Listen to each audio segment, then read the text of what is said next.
Santo Tomás de Aquino. Suma de Teología. Tomo primero. Cuestión 85.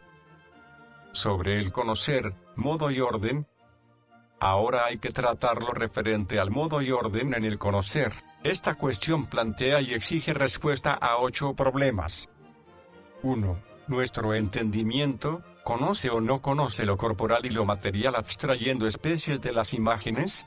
2. Las especies inteligibles abstraídas de las imágenes, ¿se relacionan con nuestro entendimiento como lo que se conoce o como el medio por lo que se conoce? 3. Nuestro entendimiento, por naturaleza, ¿conoce o no conoce ante todo lo más universal? 4. Nuestro entendimiento, ¿puede o no puede conocer al mismo tiempo muchas cosas? 5. Nuestro entendimiento, ¿conoce o no conoce a través de la composición y la división? 6. El entendimiento, ¿puede o no puede equivocarse? 7. ¿Puede o no puede alguien conocer mejor que otro una cosa? 8. Nuestro entendimiento, ¿conoce o no conoce antes lo indivisible que lo divisible?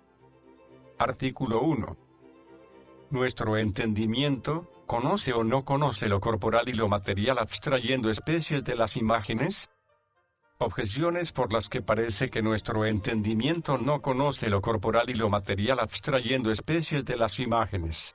Cualquier entendimiento que entiende una cosa de modo distinto a como ella es, está equivocado. Ahora bien, las formas de las cosas materiales no existen abstraídas de los objetos particulares, cuyas representaciones son las imágenes. Por lo tanto, si conociéramos las realidades materiales abstrayendo sus especies de las imágenes, la falsedad estaría en nuestro entendimiento. Más aún, las realidades materiales son realidades naturales en cuya definición entra la materia, pero nada puede ser entendido sin conocer lo que entra en su definición. Por lo tanto, los seres materiales no pueden ser entendidos sin la materia, pero la materia es principio de individuación. Por lo tanto, las realidades materiales no pueden ser entendidas abstrayendo lo universal de lo particular, que consiste en abstraer las especies inteligibles de las imágenes. Todavía más, en el tercero de ánima, se dice que las imágenes se relacionan con el alma intelectiva como los colores con la vista, pero la visión no se verifica abstrayendo especies de los colores, sino por la impresión de estos en la vista.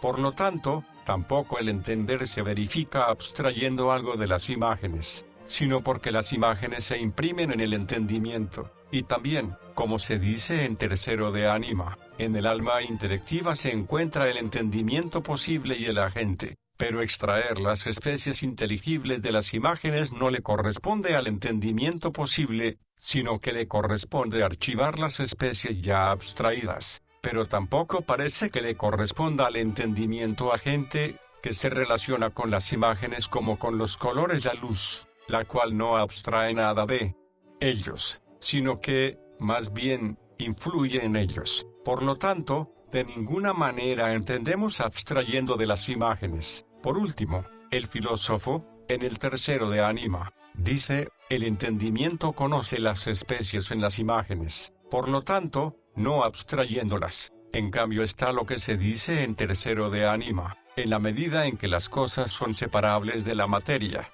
se aproximan al entendimiento. Por lo tanto, es necesario que las cosas materiales sean entendidas por abstracción de la materia y de las representaciones materiales, esto es, de las imágenes. Solución. Hay que decir, como dijimos, el objeto cognoscible está proporcionado a la facultad cognoscitiva. Hay 3 grados en la facultad cognoscitiva. Hay una facultad cognoscitiva que es acto de un órgano corporal, y es el sentido. Por eso, el objeto de cualquier potencia sensitiva es la forma en cuanto presente en la materia corporal. Como dicha materia es principio de individuación, las potencias de la parte sensitiva solo conocen realidades concretas. Hay otra facultad cognoscitiva que ni es acto de un órgano corporal ni está unidad de ninguna manera a lo corpóreo, y esta es el entendimiento angélico. Así, el objeto de esta facultad cognoscitiva es la forma subsistente sin materia,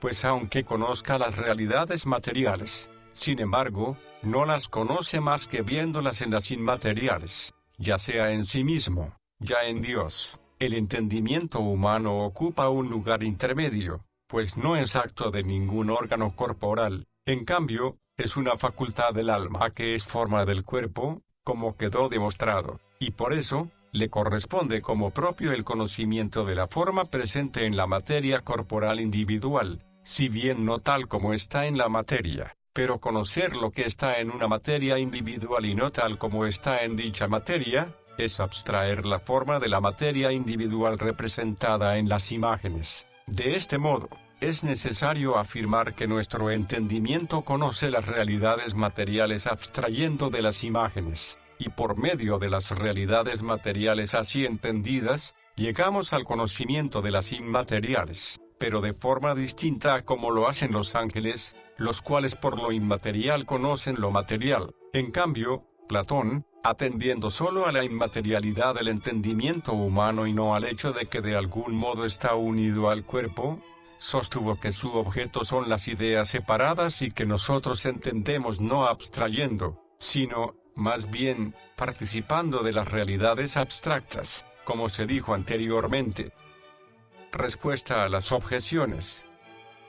A la primera hay que decir, hay dos maneras de abstraer, una, por composición y división, como cuando entendemos que una cosa no está en otra o que está separada de ella, otra, por consideración simple y absoluta, como cuando entendemos una cosa sin pensar en ninguna otra. Así, pues, abstraer según la primera manera indicada, esto es, abstraer con el entendimiento cosas que en la realidad no están abstraídas, no puede darse sin error, pero no hay error en abstraer según la segunda manera, como resulta evidente en el orden sensible, pues si pensamos o decimos que el color de un cuerpo no le es inherente, o que está separado de él, hay falsedad en el juicio o en la expresión. En cambio, si consideramos el color y sus propiedades sin referencia alguna a la manzana en que está el color, o expresamos de palabra lo que así entendemos, no habrá error ni en el juicio ni en la expresión, pues la manzana no pertenece a la esencia del color, y, consecuentemente, no hay inconveniente en que consideremos el color sin referirnos para nada a la manzana. Igualmente, lo que pertenece a la esencia específica de cualquier objeto material, una piedra, un hombre o un caballo, puede ser considerado sin sus principios individuales, que no entran en el concepto de esencia. En esto consiste precisamente abstraer lo universal de lo particular por la especie inteligible de las imágenes, esto es, considerar la naturaleza específica independientemente de los principios individuales representados por las imágenes. Por lo tanto, cuando se dice que está errado quien entiende algo de modo distinto a como es, se está diciendo algo verdadero si la expresión de modo distinto se refiere a lo entendido, pues es falso el entendimiento que entiende algo de modo distinto a como es en realidad. Por eso, sería falso el entendimiento que abstrajera de la materia la especie de piedra de manera que entendiese que no está en la materia, como sostuvo Platón, pero no es verdadero si la expresión de modo distinto está referida a quien entiende,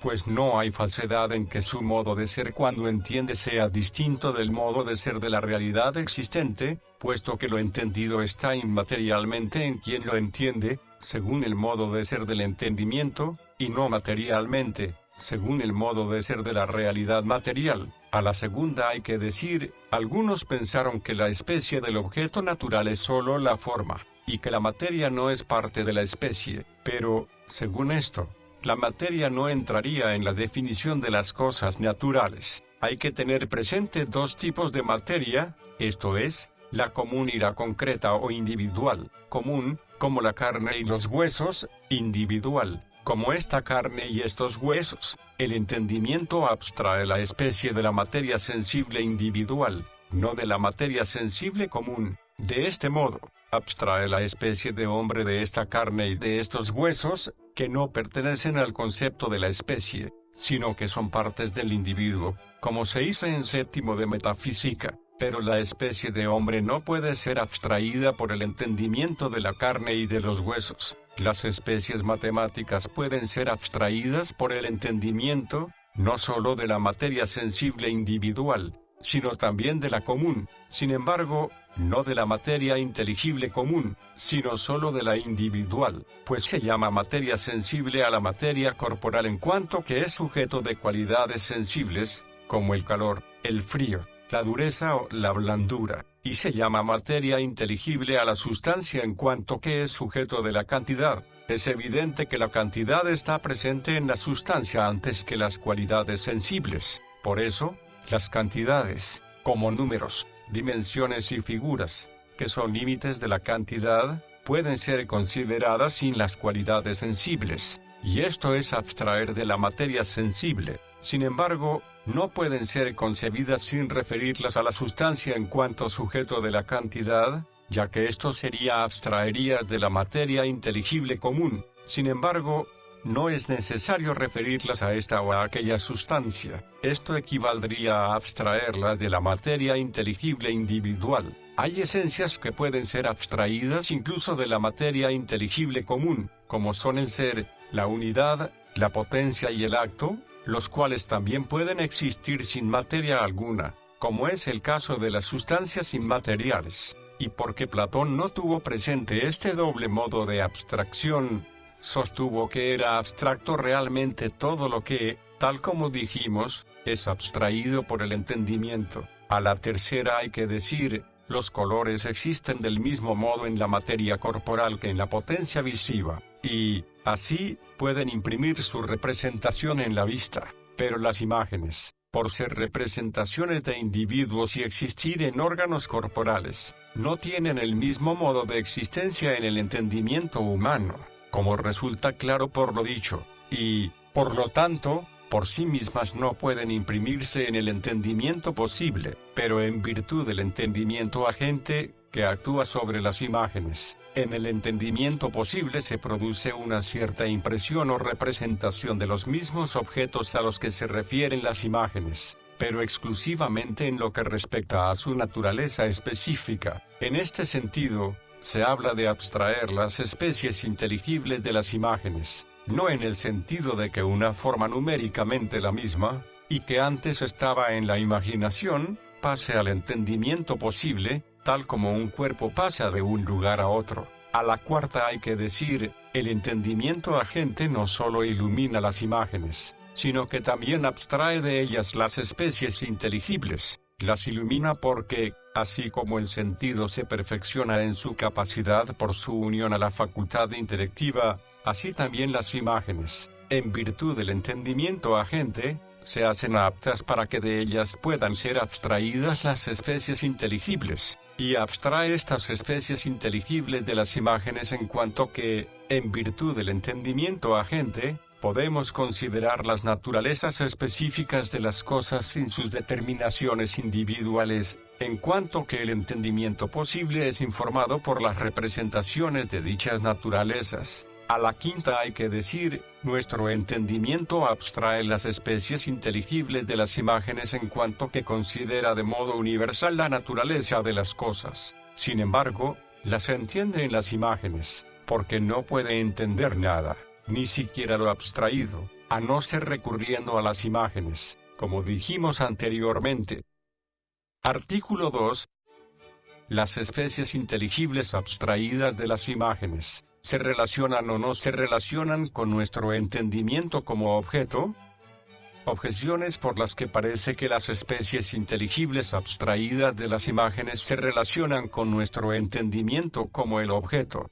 Lo entendido en acto está en quien entiende, porque lo entendido en acto es el mismo entendimiento en acto, pero nada de lo entendido está en el entendimiento de quien entiende en acto, a no ser la especie inteligible abstraída. Por lo tanto, esta misma especie es lo entendido en acto. Más aún, es necesario que lo entendido en acto esté en algún ser. De no ser así, nada sería, pero no está en la realidad exterior al alma, porque, por ser esta una realidad material, nada de lo que hay en ella puede ser entendido en acto. Por lo tanto, lo entendido en acto está en el entendimiento. Consecuentemente, no es más que la especie inteligible anteriormente mencionada. Todavía más, dice el filósofo, las palabras son signos de las impresiones que hay en el alma, pero las palabras significan las cosas entendidas. pues por ellas expresamos lo que entendemos. Por lo tanto, lo entendido en acto son las mismas impresiones del alma, esto es, las especies inteligibles. En cambio, la especie inteligible es con respecto al entendimiento lo que lo sensible con respecto al sentido, pero la especie sensible no es lo que se siente, sino, más bien, aquello por lo que el sentido siente. Por lo tanto, la especie inteligible no es lo que se entiende en acto, sino aquello por lo que el entendimiento entiende. Solución. Hay que decir, algunos sostuvieron que nuestras facultades cognitivas no conocen más que las propias pasiones. Por ejemplo, que el sentido no conoce más que la alteración de su órgano. En este supuesto, el entendimiento no entendería más que su propia alteración, es decir, la especie inteligible recibida en él. Según esto, estas especies son lo que el entendimiento conoce, pero esta opinión es evidentemente falsa por dos razones. Primera, porque los objetos que entendemos son los mismos que constituyen las ciencias. Así, pues, si solamente entendiéramos las especies presentes en el alma, se seguiría que ninguna ciencia trataría sobre las realidades exteriores al alma, sino solo sobre las especies inteligibles que hay en ella. Así, los platónicos sostenían que todas las ciencias tratan sobre las ideas, entendidas en acto. Segunda, porque se repetiría el error de los antiguos, los cuales sostenían que es verdadero todo lo aparente. Así, lo contradictorio sería simultáneamente verdadero, pues si una potencia no conoce más que su propia impresión, solo juzga de ella, pero lo que algo parece, depende del modo como es alterada la potencia cognoscitiva. Por lo tanto, el juicio de la potencia cognoscitiva siempre tendría por objeto aquello que juzga, es decir, su propia alteración tal y como es. Consecuentemente, todos sus juicios serían verdaderos. Por ejemplo,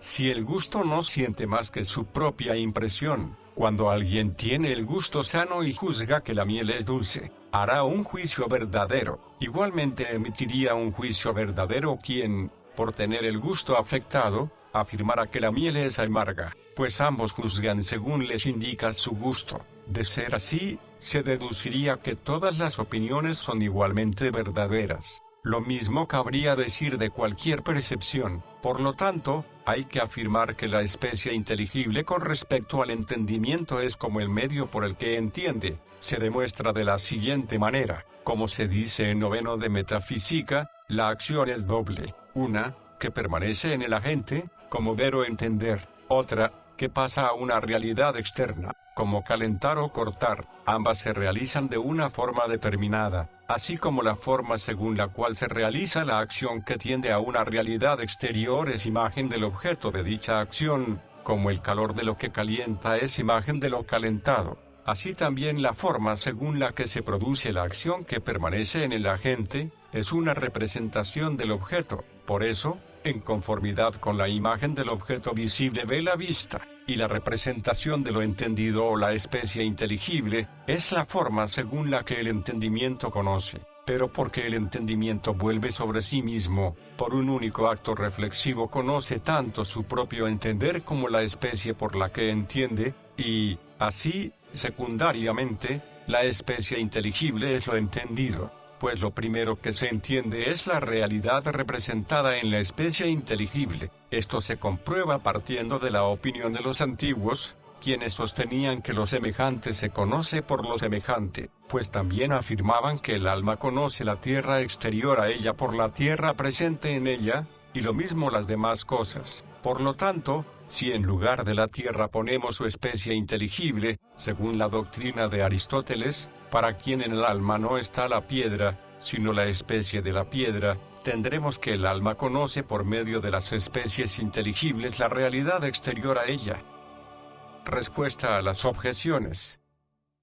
A la primera hay que decir, lo entendido está en quien entiende por medio de una representación. Y así se dice que lo entendido en acto significa que la representación de lo entendido es la forma del entendimiento, como la imagen del objeto sensible es la forma del sentido en acto. Por eso, no se sigue de aquí que la especie inteligible abstraída sea lo entendido en acto, sino que es su imagen. A la segunda hay que decir, Cuando se dice lo entendido en acto se implica tanto lo entendido como el acto de entender. Igualmente, cuando se dice el universal abstraído, se implica tanto la naturaleza misma del objeto como su abstracción o universalidad. Así, pues, la naturaleza que puede ser abstraída, entendida o concebida de modo universal, no existe más que en los singulares, mientras que su abstracción, intelección y universalización conceptual es propia del entendimiento. Algo parecido podemos observar en los sentidos,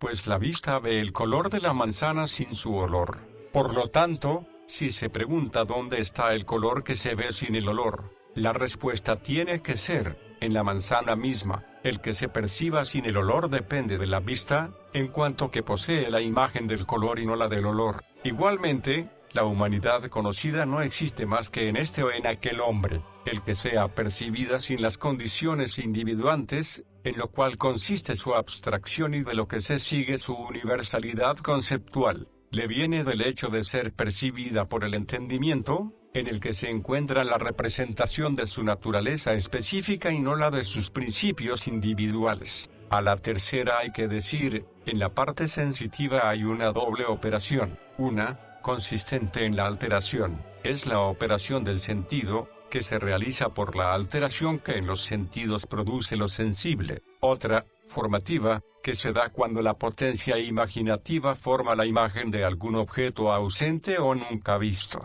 Esta doble operación se encuentra en el entendimiento, pues, en primer lugar, el entendimiento posible sufre una modificación al ser informado por la especie inteligible, y luego, una vez informado, establece una definición, división o composición, que expresa por medio de la palabra. La razón significada por el nombre es la definición. La proposición indica la composición o división hecha por el entendimiento. Por lo tanto, las palabras no indican las especies inteligibles, sino lo que el entendimiento forma para juzgar las realidades exteriores.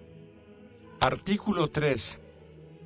Nuestro entendimiento, por naturaleza, ¿conoce o no conoce antes lo más universal? Objeciones por las que parece que lo más universal no es lo primero en nuestro conocimiento intelectual.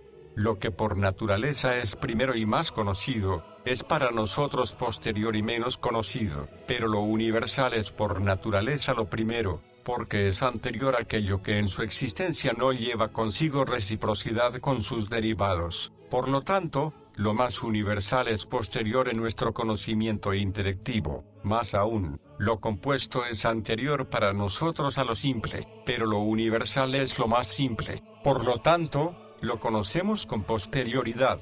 Todavía más, el filósofo en primero de física dice que antes conocemos lo definido que las partes de la definición, pero lo más universal es parte de la definición de lo menos universal, como animal es parte de la definición de hombre. Por lo tanto, conocernos con posterioridad lo más universal. Por último, por los efectos llegamos a las causas y a los principios, pero los universales son ciertos principios. Por lo tanto, los conocemos con posterioridad. En cambio está lo que se dice en primero de física, es necesario pasar de lo universal a lo particular. Solución. Hay que decir, en nuestro conocimiento intelectual es necesario tener presentes dos aspectos. 1. Que el conocimiento intelectual se origina de algún modo en el sensitivo, y porque los sentidos perciben lo particular y el entendimiento percibe lo universal, es necesario que el conocimiento de las cosas particulares en nosotros preceda al conocimiento de las universales.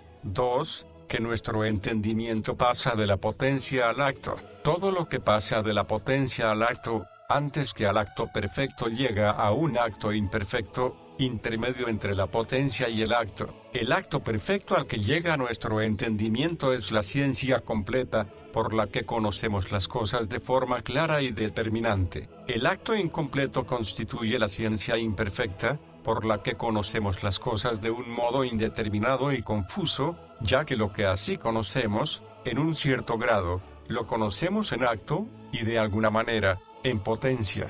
Por eso, el filósofo en primero de física dice que primero nos es evidente y claro lo más indeterminado, y, después, conocemos distinguiendo con precisión los principios y los elementos. Es evidente que conocer algo en lo que estén contenidas otras muchas cosas sin un conocimiento particular de cada una, es conocerlas confusamente. De este modo pueden ser conocidos tanto el todo universal, en el que las partes están en potencia, como el todo integral, puesto que de uno y otro cabe un conocimiento confuso sin tenerlo claro de sus partes. En cambio, conocer distintamente lo que contiene un todo universal es tener conocimiento de algo menos común. Así, conocer indistintamente al animal significa conocerlo únicamente en cuanto animal, mientras que conocerlo distintamente significa conocerlo en cuanto racional o irracional, lo cual significa conocer al hombre o al león.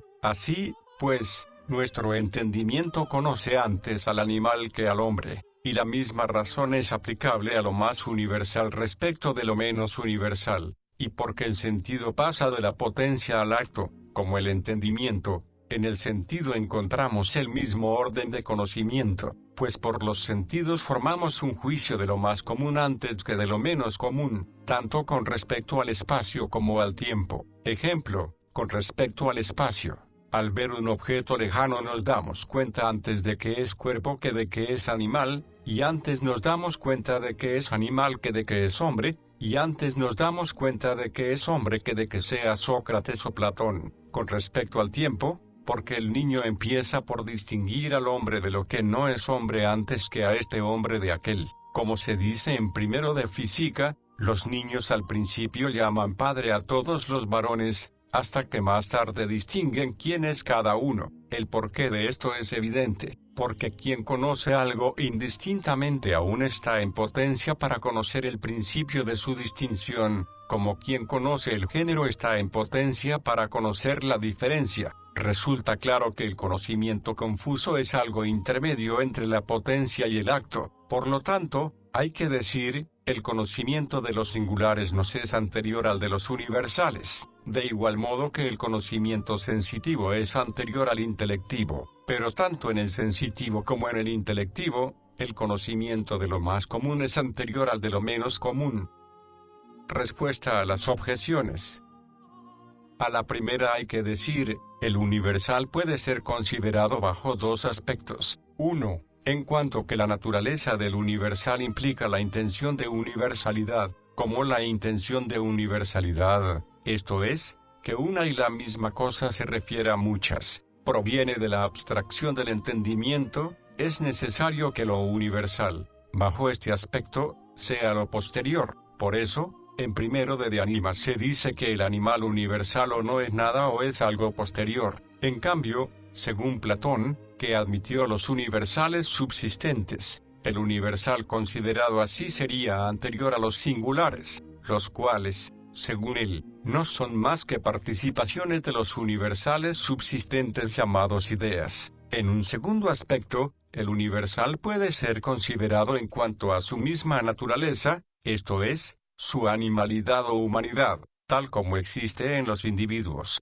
Y entonces debemos distinguir un doble orden de naturaleza. Primero, el de la generación y el tiempo en conformidad con el que son anteriores las cosas más imperfectas y las potenciales. Desde este punto de vista, lo más común por naturaleza es anterior, como resulta evidente en la generación del animal y del hombre, ya que antes se genera el animal que el hombre, como se dice. Segundo, el orden de perfección o finalidad de la naturaleza, a la manera como el acto por naturaleza es anterior a la potencia y lo perfecto es anterior a lo imperfecto. En este sentido, lo menos general por naturaleza es anterior a lo más general, como lo es el hombre con respecto al animal, pues la finalidad de la naturaleza en la generación humana no se alcanza con la generación del animal, sino con la del hombre. A la segunda hay que decir, lo universal más común es con respecto a lo menos común como el todo a la parte, como un todo, en cuanto que en lo más universal no solamente se incluye en potencia lo menos universal, sino, además,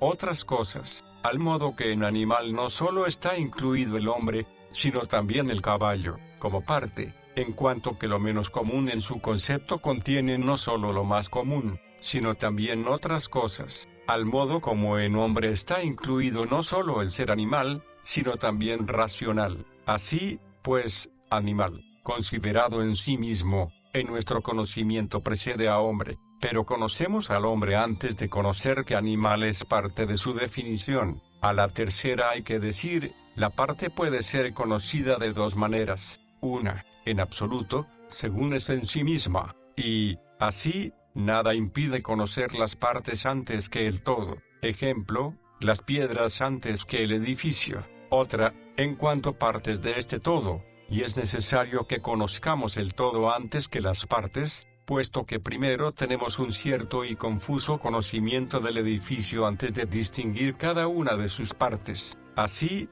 pues, debemos decir que los elementos de la definición, considerados en sí mismos, no son conocidos antes que lo definido. De no ser así, no darían a conocer lo que definen, pero, en cuanto a las partes de la definición, no son conocidos con posterioridad, pues primero tenemos una noción confusa del hombre antes de saber distinguir todo lo que pertenece a su esencia. A la cuarta hay que decir, el universal, en cuanto que implica la intención de universalidad, de algún modo es principio de conocimiento, puesto que el conocimiento intelectivo, que se realiza por medio de la abstracción, lleva consigo dicha intención de universalidad, pero no es necesario que todo principio de conocimiento sea principio de ser, como pretendía Platón, pues a veces conocemos la causa por el efecto y la sustancia por los accidentes. Por eso, según Aristóteles, en Séptimo de Metafísica, el universal así considerado no es ni principio de ser ni sustancia. Si consideramos la naturaleza misma del género y de la especie tal como se encuentra en los singulares, en cierto modo y con respecto a ellos tiene razón de principio formal, ya que lo singular se constituye en tal por la materia, y la razón de especie se toma de la forma, pero la naturaleza genérica se relaciona con la específica como principio material, ya que la razón de género se toma de lo que hay de material en el objeto, y la de especie, de lo que hay de formal, como la razón de animal se toma del elemento sensitivo, y la de hombre, del intelectivo. De ahí que la tendencia última de la naturaleza vaya dirigida a la especie y no al individuo ni al género, pues el fin de la generación es la forma, y la materia existe por la forma. No es necesario que el conocimiento de la causa o del principio para nosotros sea lo posterior, ya que, a veces, conocemos por causas sensibles efectos desconocidos, y, a veces, sucede todo lo contrario. Artículo 4. ¿Nuestro entendimiento puede o no puede entender simultáneamente muchas cosas? Objeciones por las que parece que podemos entender muchas cosas simultáneamente. El entendimiento está sobre el tiempo, pero el antes y el después pertenecen al tiempo. Por lo tanto, el entendimiento no conoce las cosas distintas unas antes y otras después, sino simultáneamente. Más aún, nada impide la coexistencia de formas diversas no opuestas en un mismo sujeto. Ejemplo, el olor y el color en la misma manzana, pero las especies inteligibles no son opuestas. Por lo tanto, nada impide que un mismo entendimiento sea actualizado a la vez por diversas especies inteligibles y que de este modo pueda entender muchas cosas simultáneamente. Todavía más, el entendimiento puede entender simultáneamente algún todo. Ejemplo, un hombre o una casa, pero en cada todo se contienen muchas partes. Por lo tanto, el entendimiento conoce muchas cosas simultáneamente. Por último, como se dice en el libro de Anima 19, no se puede conocer la diferencia entre dos cosas si ambas no se perciben simultáneamente. Lo mismo sucede en cualquier comparación, pero nuestro entendimiento conoce las diferencias y establece comparaciones entre los seres. Por lo tanto, conoce muchas cosas simultáneamente. En cambio está lo que se dice, el entender es único, el saber es múltiple. Solución. Hay que decir, ciertamente, el entendimiento puede conocer muchas cosas en cuanto constituyen una unidad, no en cuanto son muchas. Al hablar de unidad o multiplicidad, nos referimos a una sola o a varias especies inteligibles, pues el modo de cada acción proviene de la forma que es su principio. Por lo tanto, todo lo que el entendimiento puede conocer por una sola especie, puede entenderlo simultáneamente. Por eso Dios lo ve todo simultáneamente, ya que lo ve todo en una sola realidad, su esencia. Las cosas, en cambio, que el entendimiento conoce por especies distintas, no las conoce simultáneamente. El porqué de esto radica en que es imposible que un mismo sujeto a la vez sea perfeccionado por distintas formas del mismo género y de distinta especie, como es imposible que un mismo cuerpo tenga simultáneamente y desde un mismo punto de vista diversos colores y figuras. Todas las especies inteligibles pertenecen a un mismo género, ya que son perfecciones de una misma potencia intelectiva, aun cuando pertenezcan a distinto género los objetos que representan. Por lo tanto, es imposible que un mismo entendimiento sea perfeccionado simultáneamente por especies inteligibles diversas de modo que entienda en acto objetos diversos. Respuesta a las objeciones. A la primera hay que decir, el entendimiento está por encima del tiempo, que mide el movimiento de los cuerpos, pero la pluralidad de las especies inteligibles origina una cierta sucesión en las operaciones intelectivas, según la cual una es anterior a otra. A esta sucesión Agustín la llama tiempo cuando dice que Dios mueve a la criatura espiritual en el tiempo. A la segunda hay que decir, es imposible que coexistan simultáneamente en un mismo sujeto no solo formas opuestas, sino cualquier tipo de formas de un mismo género aunque no sean opuestas, como resulta evidente en el ejemplo de los colores y las figuras. A la tercera hay que decir, las partes pueden ser conocidas de dos maneras. Una, con cierta confusión, en cuanto incluidas en el todo, y de este modo se las conoce por la única forma del todo y, por lo tanto, simultáneamente. Otra, con un conocimiento claro y distinto, en cuanto que cada una es conocida por su especie respectiva, y entonces no se conocen simultáneamente. A la cuarta hay que decir, cuando el entendimiento conoce la diferencia o la relación de un ser con respecto a otro, conoce los seres que divide o compara en razón de la misma diferencia o comparación, tal como dijimos que conoce las partes incluidas en el todo. Artículo 5. Nuestro entendimiento, ¿conoce o no conoce componiendo y dividiendo? Objeciones por las que parece que nuestro entendimiento no conoce componiendo y dividiendo. La composición y la división requieren pluralidad de elementos, pero el entendimiento no puede entender muchas cosas simultáneamente, por lo tanto, no puede entender componiendo y dividiendo. Más aún, en toda composición intervienen el tiempo presente, el pasado y el futuro, pero el entendimiento abstrae del tiempo, así como de las demás condiciones particulares. Por lo tanto, el entendimiento no conoce componiendo y dividiendo. Todavía más, el entendimiento conoce por cuanto se asemeja a las cosas, pero en estas no se da ni composición ni división, ya que en las cosas no se encuentra más que la realidad significada por el predicado y el sujeto, que es una y la misma si la composición es verdadera, pues el hombre es la realidad misma que es animal. Por lo tanto, el entendimiento no compone ni divide. En cambio, como dice el filósofo, las palabras expresan los conceptos del entendimiento, pero en las palabras hay composición y división, como resulta evidente en las proposiciones afirmativas y negativas. Por lo tanto, el entendimiento compone y divide. Solución. Hay que decir, el entendimiento humano necesita entender componiendo y dividiendo, pues el conocimiento humano, al pasar de la potencia al acto, guarda una cierta semejanza con los seres susceptibles de generación, los cuales no poseen inmediatamente toda su perfección, sino que la adquieren gradualmente. Tampoco el entendimiento humano adquiere de repente el conocimiento perfecto de una cosa al percibirla por primera vez, sino que empieza por conocer algo de ella, esto es, su esencia, que es el objeto primero y propio del entendimiento. Después conoce las propiedades, accidentes y relaciones que acompañan a la esencia. Esto exige unir o separar unos con otros los objetos percibidos y pasar de una composición o división a otra. Y esto es raciocinar. En cambio, el entendimiento angélico y el divino se asemejan a las realidades incorruptibles,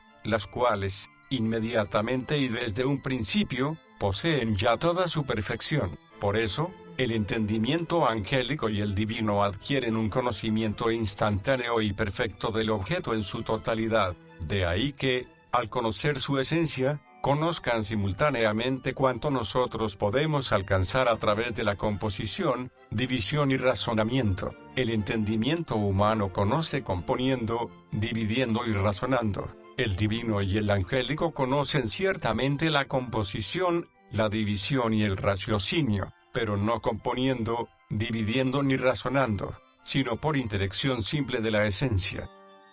Respuesta a las objeciones.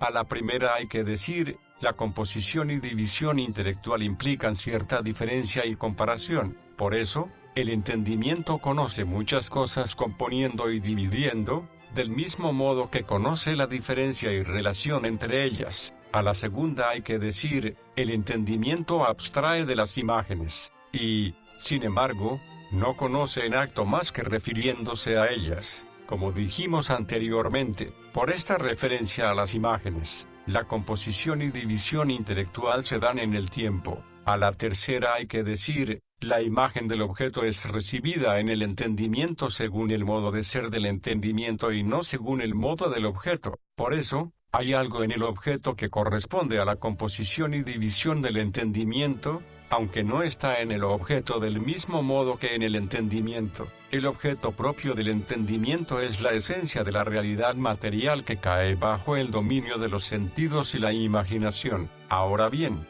en el objeto material encontramos dos tipos de composición. El primero es la de la forma con la materia. A este tipo corresponde la composición intelectiva, según la cual el todo universal se predica de sus partes, ya que el género se toma de la materia común. En cambio, la diferencia, que completa la especie, se toma de la forma. La singularidad se toma de la materia individual. El segundo es el del accidente con el sujeto. A este tipo corresponde por parte del entendimiento la composición por la que el accidente es atribuido al sujeto, como cuando se dice el hombre es blanco. Sin embargo, hay diferencia entre la composición intelectiva y la del objeto, pues los componentes objetivos son diversos, mientras que la composición establecida por el entendimiento es signo de la identidad de los elementos que se agrupan o componen. El entendimiento no compone de manera que se afirme que el hombre sea la blancura, sino que el hombre es blanco,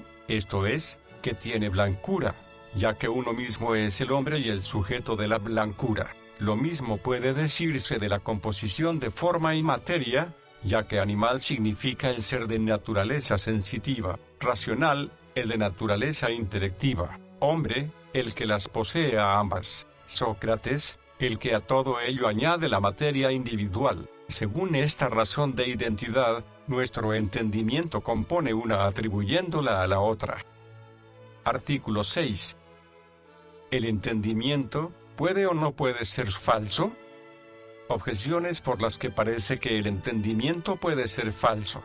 Dice el filósofo en Sexto de Metafísica, lo verdadero y lo falso están en la mente, pero la mente y el entendimiento son lo mismo, como dijimos. Por lo tanto, la falsedad está en el entendimiento. Más aún, la opinión y el raciocinio son propios del entendimiento, pero en ambos hay falsedad. Por lo tanto, puede haber falsedad en el entendimiento. Todavía más, el pecado está en la parte intelectiva, pero el pecado implica falsedad, pues, como se dice en Proverbios 14, 22, yerran quienes practican el mal.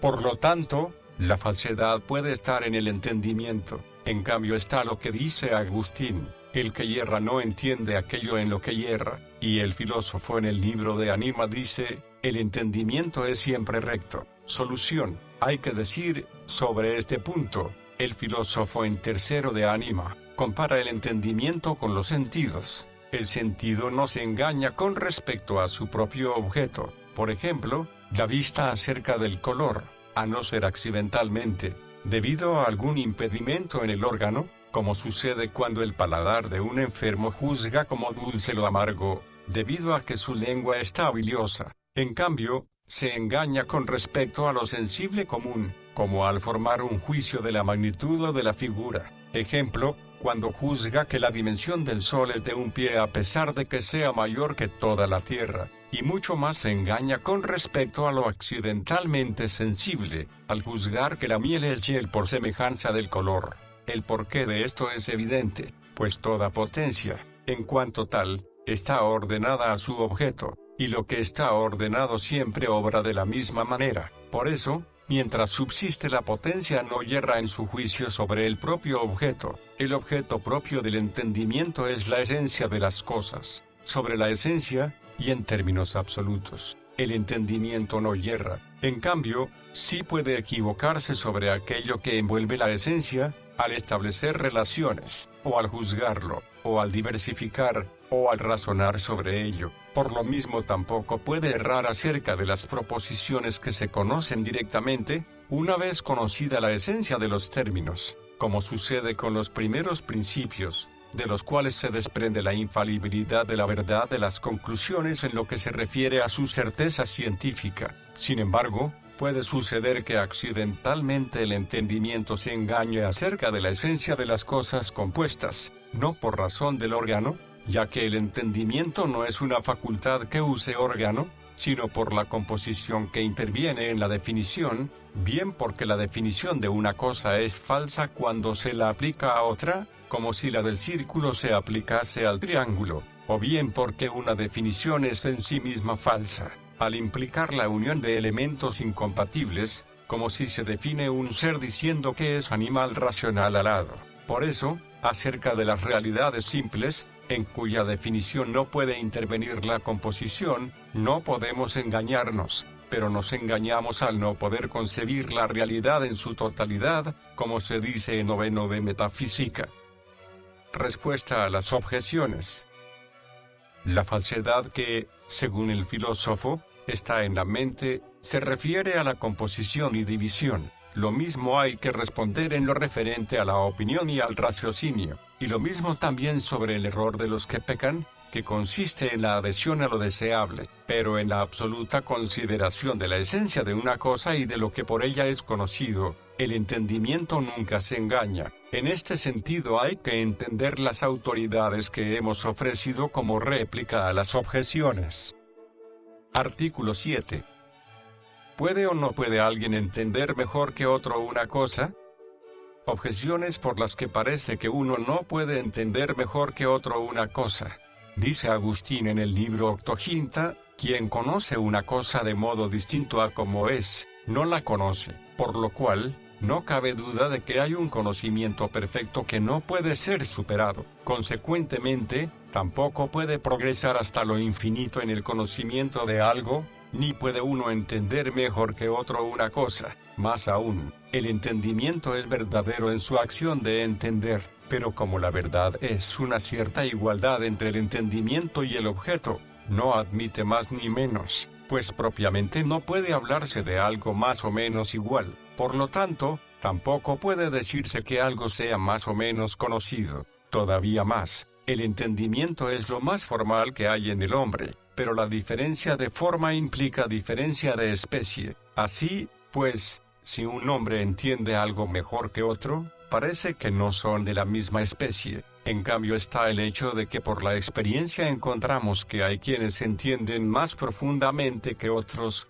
como entiende con mayor profundidad quien puede reducir una conclusión a sus primeros principios y primeras causas que el que solo puede llegar a sus causas próximas. Solución. Hay que decir, que alguien entienda algo más que otro, puede entenderse de dos maneras. Una, cuando con la partícula más se expresa el acto de entender en relación con lo conocido. En este sentido, nadie puede entender una cosa más que otro, porque, si la entendiese distinta a como es, o entendiese que es mejor o peor, se engañaría y no la entendería, como argumenta Agustín. Otra, cuando expresa el acto de entender por parte del que entiende. En este sentido, uno puede entender la misma cosa mejor que otro por cuanto es superior su vigor intelectual, como en la visión corporal ve mejor un objeto quien posee una facultad más perfecta y con mejor capacidad de visión. En el entendimiento esto se da de dos maneras. Una,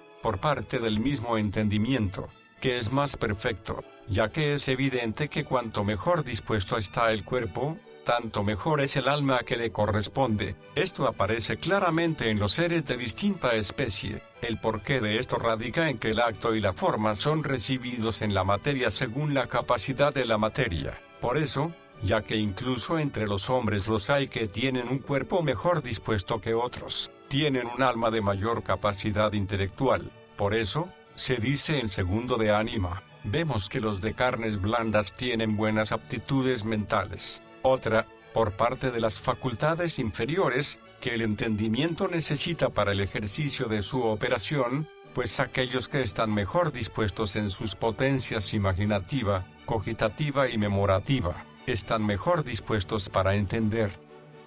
Respuesta a las objeciones.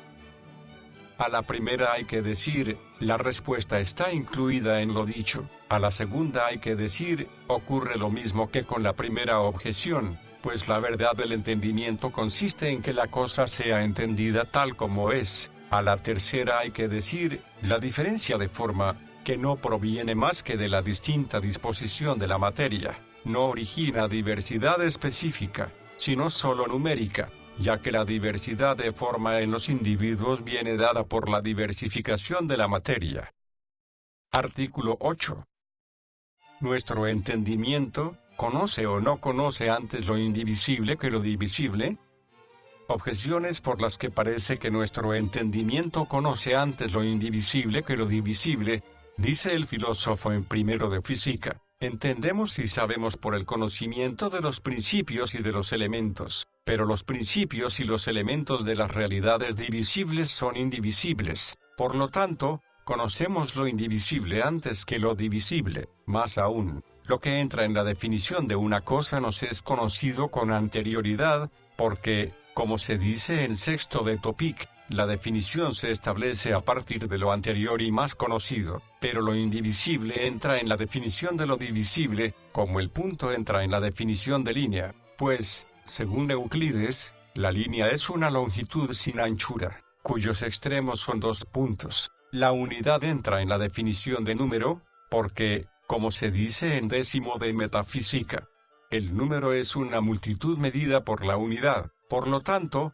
nuestro entendimiento conoce lo indivisible antes que lo divisible. Todavía más, lo semejante se conoce por lo semejante, pero lo indivisible se asemeja al entendimiento más que lo divisible, porque, como se dice en tercero de ánima, el entendimiento es simple. Por lo tanto, nuestro entendimiento conoce primero lo indivisible. En cambio está lo que se dice en tercero de ánima. Lo indivisible se nos presenta como privación, pero la privación es conocida con posterioridad. Por lo tanto, también lo indivisible. Solución. Hay que decir, de lo dicho, se desprende que el objeto del entendimiento en el presente estado es la esencia del objeto material que se abstrae de las imágenes, y porque lo primario y necesariamente conocido por una facultad cognoscitiva es su objeto propio, puede deducirse el orden con que conocemos lo indivisible partiendo de su relación con la esencia, pues, como se dice en tercero de ánima,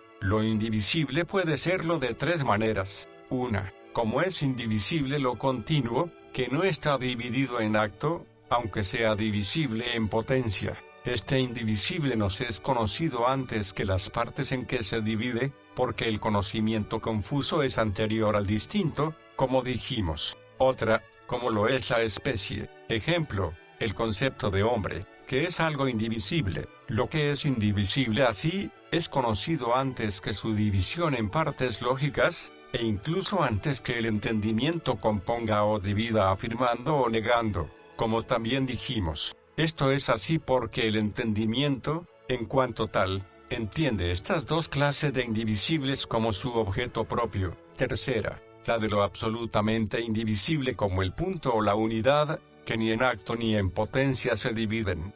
Este tipo de indivisibles, por carecer de división, son conocidos con posterioridad. Por eso, el punto se define privativamente diciendo, el punto es lo que no tiene partes, e igualmente para el concepto de unidad se precisa que sea indivisible, como se dice en décimo de metafísica. El porqué de todo esto radica en que lo indivisible mantiene cierta oposición con lo corporal, cuya esencia es conocida por el entendimiento de manera primaria y directa. En cambio, si nuestro entendimiento conociese por participación de las sustancias indivisibles separadas, como sostuvieron los platónicos, se seguiría que lo primero que deberíamos entender era este indivisible, porque, según los platónicos, las realidades primeras son las primeras participadas por las cosas.